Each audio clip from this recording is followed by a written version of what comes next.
With summer travel on a lot of people's minds, cruise lines are hoping to make their return to the U.S. Carnival Cruise Line says it wants to begin operating 3 of their ships in July, with 1 leaving from Miami. Joining me now is the cruise genius, Scott Lara. Scott, thank you for being with us this morning. Morning, Jen. How are you today? I'm doing Thank well. you. Looks like you're in a beautiful location this morning. Where do things stand right now when it comes to resuming cruises here in the United States? We're in a very good place right now. Galveston may be starting with the Carnival Breeze on July 5th, and our own Carnival Ecstasy may be sailing from Jacksonville on August 5th. So we're looking at a good place.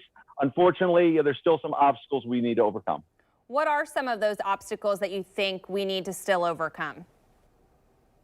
Well, Governor DeSantis, who I'm a huge fan of, has been saying about the COVID passport. And so he has made it very clear that passports will not be required.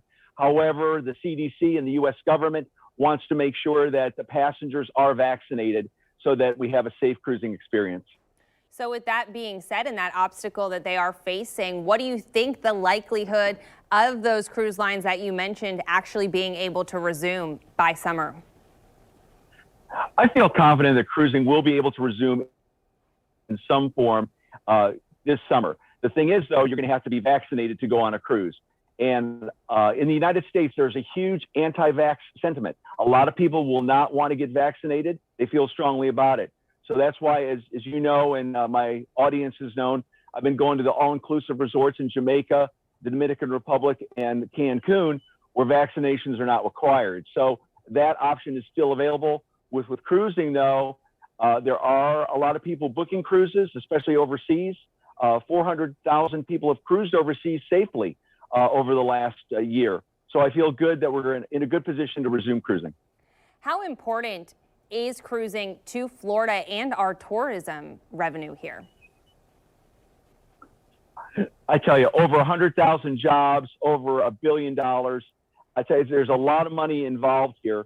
And that's why I'm encouraging my friend Governor DeSantis to continue to work with the CDC and the cruise lines to make sure that we can cruise. There's a lot of jobs. There's a lot of money that comes into Florida. And even the CEO of NCL was saying, hey, we're going to pull out of Florida if we can't, have some kind of an agreement. So again, I feel confident, and I'm looking forward to cruising soon.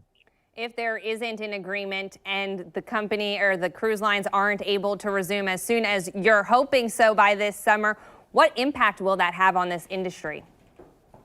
It's going to be huge, because what's going to happen is cruise lines will not sail from Florida. That's worst case scenario. If they're cruising from Bermuda or if they're cruising from Nassau, that's going to take a lot of money out of our pockets. And so we just need to move forward on it. The CDC has been very slow to give us guidance in the cruise industry on what we're supposed to be doing. That guidance has now been given, where masks are not going to be required poolside. So that's going to be a huge game changer. But let's stay tuned, and hopefully it'll come back online soon. Scott Lara, thank you as always for being with us this morning. Thank you.